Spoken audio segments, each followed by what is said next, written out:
They're the star performer, the one who always delivers, the one who rarely asks for help. To the outside world, they look confident, independent, unstoppable. But behind that polished surface, something else is happening. It isn't just drive. It isn't just ambition. It's avoidant attachment, showing up in the workplace. And when it does, success becomes a shield, excellence becomes armor, and teamwork becomes the very thing they fear. The lone wolf high achiever. At first glance, the avoidant in the workplace looks like a dream employee. They're disciplined, organized, and seem almost immune to pressure. They carry themselves with an air of self-sufficiency, as if they don't need anyone to get the job done. Bosses often love them because they deliver. Colleagues often admire them because they seem unshakable. But underneath, this pattern is far less about confidence and far more about survival. From childhood, the avoidant learned a painful rule. Depending on others isn't safe. Asking for help leads to disappointment. Needing too much will only push people away. So by the time they step into a workplace, they're already carrying an invisible script. A script that tells them, take care of everything yourself. Don't rely on anyone. Don't let others see weakness. That script makes them look like high achievers. But the truth is, it's not just drive pushing them forward. It's fear pulling them away. Fear of needing someone. Fear of being let down. Fear of being seen as vulnerable. So instead of leaning into collaboration, they lean into independence. Instead of trusting teamwork, they trust only themselves. And while it may win them praise, it often leaves them isolated. This is the paradox of the avoidant high achiever. The more they succeed, the lonelier they feel. On the surface, they may look like they don't want connection at work, but deep down, they crave it. They just don't know how to enter it safely.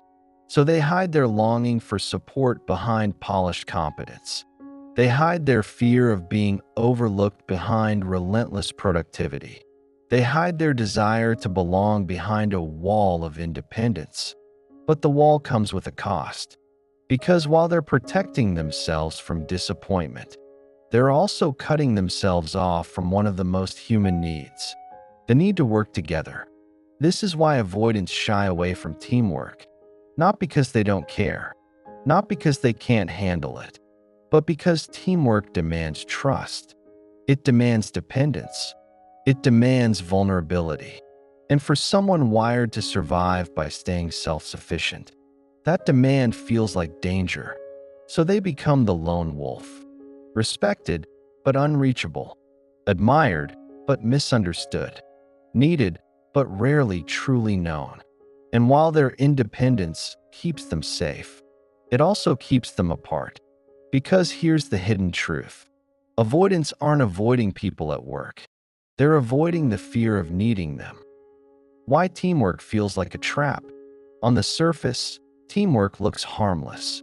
It's just collaboration, just sharing ideas, just leaning on each other to get things done.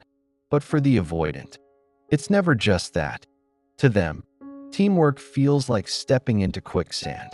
Because the moment they're asked to rely on someone else, their old alarm bells go off. The brain whispers, if I trust them, they'll let me down. If I open up, they'll see weakness. If I depend, I'll lose control. And for the avoidant, control is everything. It's not about power.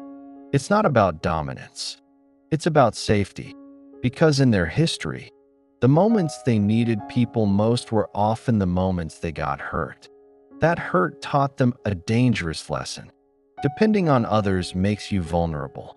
So when a workplace asks for collaboration, it feels less like support and more like exposure.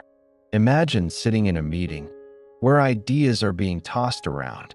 For some, it feels exciting. For others, it feels energizing. But for the avoidant, it feels like standing on a stage without armor. Every idea they share feels like a risk. Every request for help feels like a confession. Every reliance on someone else feels like weakness. So instead of opening up, they shut down. Instead of asking questions, they stay silent. Instead of joining the flow, they retreat into their own lane. It's not that they don't have ideas. They often have some of the best. It's that sharing those ideas means revealing part of themselves. And that feels unsafe. This is why you might notice avoidants preferring solo projects. Why they thrive when they can control every detail. Why they quietly excel in tasks no one else wants. Because it means they don't have to rely on anyone. Teamwork demands surrender. Surrender of control. Surrender of independence. Surrender of emotional distance. And to the avoidant, surrender feels like danger dressed up as collaboration. So while others step into teamwork with ease, the avoidant steps in cautiously, always scanning for the moment someone will drop the ball, always bracing for the disappointment they expect is coming. They don't realize it, but they're replaying an old script in a new setting. The workplace becomes a mirror of childhood. The team becomes a stand-in for unreliable caregivers. And every task becomes another chance to either protect themselves or risk being hurt. This is why they shy away. Not because they're arrogant, not because they think they're better, but because to them, closeness and collaboration don't feel safe. And here's the paradox. The very thing that could help them thrive, support, connection, teamwork, is the very thing they're wired to avoid. So they keep building walls, polished walls, productive walls, walls that look like excellence, but underneath are hiding fear. And in hiding, they pay a quiet cost, the cost of never fully belonging, the mask of competence. On the outside, the avoidant often looks like the dream employee, reliable, efficient, sharp, always delivering. They don't just meet deadlines, they beat them. They don't just do the job, they excel at it. But here's the truth. What looks like confidence is often a mask. What looks like strength is often survival. Because competence, for the avoidant, isn't just about achievement. It's about protection. If they perform well enough, no one will question them. If they stay sharp enough, no one will get too close. If they appear strong enough, no one will see the fear underneath. Competence becomes armor. It becomes the shield that hides vulnerability. It becomes the mask that says, I don't need anyone. I've got this on my own. And for a while, that mask works. They're praised for independence, rewarded for efficiency, admired for focus. But deep down, the mask is heavy, because behind every polished report, behind every late-night email, behind every perfect presentation, is a person terrified of being exposed. Exposed as needing, exposed as flawed, exposed as human. Think about it. Teamwork asks you to show the messy parts, to admit when you're stuck, to lean on others when you can't carry it alone. But the avoidant can't bear the thought of that. So instead, they double down on competence. They work harder, stay later, take on more, not because they love it, but because it keeps them safe. Safe from needing others, safe from asking for help, safe from the vulnerability of saying, I can't do this alone. And yet, ironically, this very safety is what keeps them isolated. Their co-workers see the mask of strength, but they never see the cracks underneath. So while others bond over shared struggles, the avoidance stands apart, polished, perfect, alone. It's not arrogance. It's not superiority. It's fear wrapped in competence. And the saddest part? The avoidant often doesn't even realize what they're doing. To them, this is normal. This is survival. This is what it takes to stay safe. But inside, the cost grows heavier. The mask protects them from hurt, yes, but it also protects them from connection. And without connection, the workplace becomes just another battlefield, another stage where they fight silently, not against their coworkers, but against their own history. Because deep down, they're not trying to outshine anyone. They're just trying to outrun the fear of being seen, the walls they don't realize they're building. Every act of independence, every late night spent working alone, every quiet refusal to ask for help, it all looks harmless, even admirable. But what the avoidant doesn't see is that these small choices build walls. Not the kind of walls you can see, not brick and stone, but invisible barriers. Walls of silence, walls of distance, walls of I'm fine. And over time, those walls keep people out. Colleagues may respect them, but rarely do they know them. Friendships at work stay surface level. Connections remain professional. And deeper trust, the kind that makes teams thrive, never quite forms. Because trust requires letting someone in. And that's exactly what the avoidant resists. They tell themselves, I'm just focused. I work best alone. I don't want to burden anyone. But underneath is a deeper belief. If I let people close, they'll hurt me. If I rely on someone, they'll disappoint me. If I open up, I'll lose control. So distance becomes the default, not out of cruelty, not out of disinterest, but out of fear. The fear of being let down, the fear of being judged, the fear of needing more than others can give. And yet, here's the irony. The very thing they long for, belonging, trust, genuine connection, is on the other side of those walls.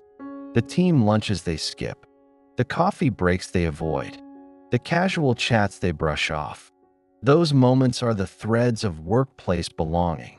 And by stepping away, the avoidant cuts themselves out of the fabric. No one sees it happen at first.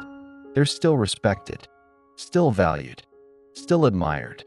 But slowly, colleagues stop reaching out. The invitations get fewer.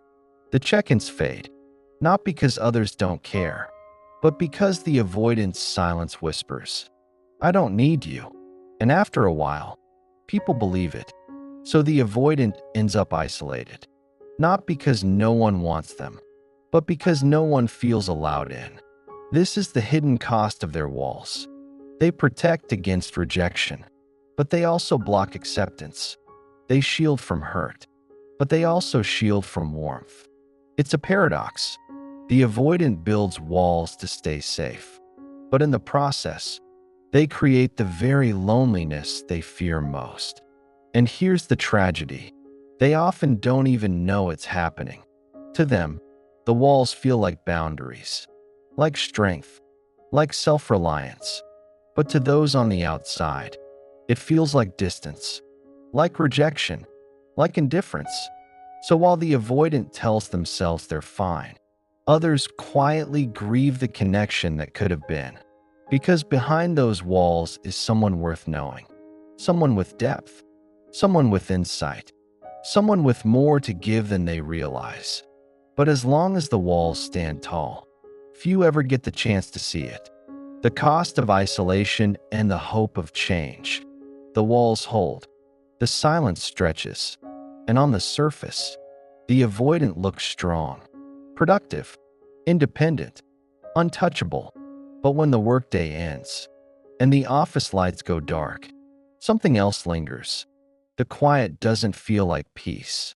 It feels like emptiness, like a hunger that never gets fed.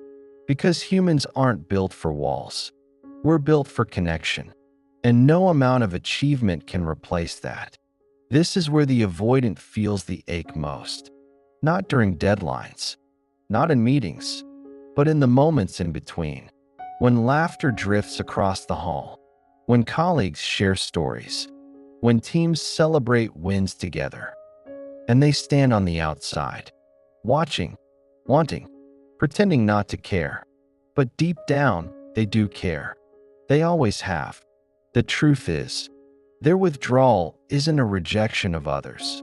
It's a protection of themselves, a shield forged in childhood, from moments when closeness hurt, from times when trust was broken, from wounds that whispered, "Don't rely on anyone. It's safer to stand alone." That shield helped them survive. But now, in adulthood, it keeps them from living fully. Because survival is not the same as thriving. Endurance is not the same as belonging. And this is the hidden cost of avoidant walls. Success without connection, respect without intimacy, presence without closeness. It works until it doesn't, until the loneliness outweighs the pride, until the distance feels more like prison than safety, until the shield feels heavier than the pain it was meant to block. That's when something shifts. Some avoidants break, others bend, a few slowly begin to open. It doesn't happen with grand gestures. It happens in whispers. A question asked, a truth shared, a boundary softened. For the avoidant, these are acts of courage, tiny rebellions against the fear of dependence, and each small step creates space for trust, for belonging, for love. It won't come easily, it won't come quickly, but it can come, because the walls that were built can also be unbuilt, brick by brick, silence by silence. The avoidant doesn't need to lose their independence to gain connection. They only need to risk letting someone in. And when they do, they discover the truth they've been running from. Needing others isn't weakness. It's human. And being human is nothing to be ashamed of. So if you've loved an avoidant, remember this. Their distance was never proof that you weren't enough. It was proof of the battles inside them. And if you are avoidant, hear this. You are not too far gone, not too closed off, not too broken to change. The walls don't have to define you. Connection is still possible. Trust is still possible. Love is still possible. And it begins with one step, one risk, one moment of letting yourself be seen. Because sometimes, the bravest thing an avoidant can do is put down the shield and let someone in. If this resonated with you, don't just hold it quietly. Subscribe, leave a comment, share your story, because your voice might be the light that reminds someone else they're not alone behind their walls.